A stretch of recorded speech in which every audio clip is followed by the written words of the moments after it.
When we think about sudden cardiac death, we picture athletic young men collapsing on sports fields. Turns out that picture is missing half the story. Young women are facing the same silent cardiac risks, and most of us have no idea we should even be thinking about it. Hi there, I'm Tony Lee, and this is Hot Flasher, your daily menopause podcast that serves up fresh news, research, and wellness tips.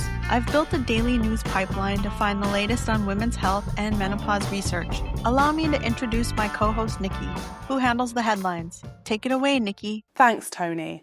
We've got some eye-opening stuff today. So I just read this BBC report about sudden cardiac death in young women, and it really made me pause. We've all heard those tragic stories about young athletes, usually men, who collapse during games or training with no warning signs. But researchers are now saying this isn't just a male athlete problem. Young women are experiencing sudden cardiac death too, and we're not talking about it nearly enough. The numbers are sobering. In the UK, about 12 young people die every week from sudden cardiac arrest, and while we've been focused on screening male athletes, women have been flying under the radar. The thing is, sudden cardiac death in young women often happens without the obvious warning signs we look for. No chest pain, no shortness of breath during exercise. Just nothing until something catastrophic happens. What makes this particularly relevant for those of us thinking about perimenopause and beyond is that our cardiac risk changes as our hormones shift. Estrogen has been protecting our hearts in ways we're only beginning to understand. When that protection starts to wane, we need to be more aware of what silent cardiac risks might already be lurking. The researchers are calling for better screening protocols for women, especially those with family histories of sudden cardiac events. It's not about becoming paranoid, it's about being informed and advocating for ourselves when something feels off, even if we can't put our finger on what that something is. Speaking of things that often get overlooked or misunderstood, pelvic pain is having a moment. And by moment, I mean finally getting the serious medical attention it deserves. Dr. Christine Vaccaro, a urogynecologist, was recently on another podcast talking about the complex world of pelvic pain and interstitial cystitis. And honestly, some of this information should be standard knowledge for every woman. Interstitial cystitis is this condition where your bladder feels like it's constantly under attack. Imagine having a urinary tract infection that never goes away. Except when they test your urine, there's no infection. You feel like you need to pee constantly. It burns, there's pressure and pain, but conventional treatments don't work because it's not actually a bacterial infection. For many women, this starts or gets worse during perimenopause. Why? Because our bladder tissue is loaded with estrogen receptors. When estrogen levels start fluctuating and eventually declining, the bladder lining becomes more sensitive and inflamed. But here's what really frustrates me. Women often spend years getting dismissed or misdiagnosed before someone finally connects the dots. Dr. Vaccaro also talked about the role of testosterone in bladder health, which honestly surprised me. We think of testosterone as being about libido and energy, but it turns out our bladder function depends on it too. So when testosterone levels drop, which happens earlier than most people realize, it can contribute to these urinary symptoms that make daily life miserable. The good news is that once you know what you're dealing with, there are treatment options. Hormone therapy can help some women.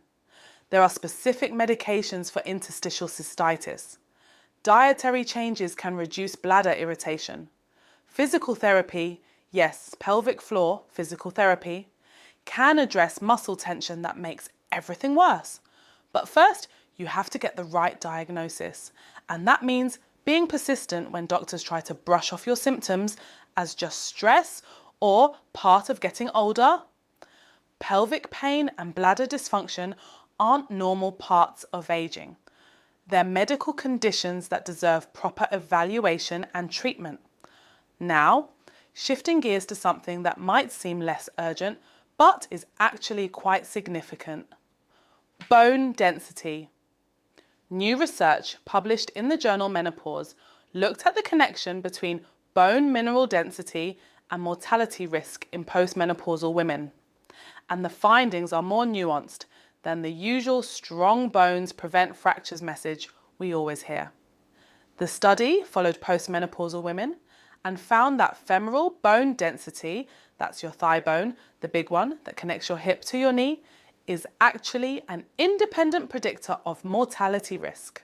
Not just fracture risk, but overall mortality. Women with lower bone density were more likely to die from various causes during the study period. This caught my attention because we usually talk about bone health in terms of preventing falls and fractures. But this research suggests that bone density might be a marker for overall health and vitality in ways we hadn't fully appreciated.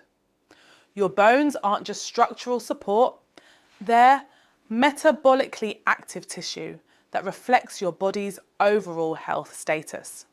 The researchers found that this relationship between bone density and mortality was most pronounced in certain BMD ranges.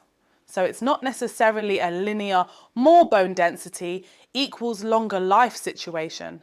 It's more complex than that, which actually makes sense when you think about all the factors that influence bone health: nutrition, physical activity, hormone status, overall health. What does this mean practically? Well, it reinforces that bone health deserves serious attention during and after menopause. But it also suggests that when we're working on bone health, we might be doing more than just preventing fractures. We might be supporting our overall longevity and health span.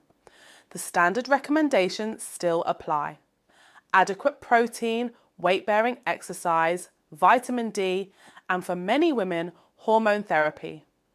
But this research adds another layer of motivation for taking bone health seriously. Your bones are telling a story about your overall health, and it's worth listening to what they're saying. What strikes me about all three of these topics is how they represent health risks that often stay hidden until they become serious problems. Silent cardiac risks that don't announce themselves with obvious symptoms. Pelvic pain that gets dismissed or misdiagnosed for years. Bone density changes that happen gradually and invisibly until suddenly you're facing fracture risk or worse. It makes me wonder what other silent health issues we should be paying attention to as our bodies change. Are there early warning signs we're missing because we don't know to look for them? Thanks for listening to Hot Flasher. We're back tomorrow with more, so don't forget to subscribe. See you tomorrow.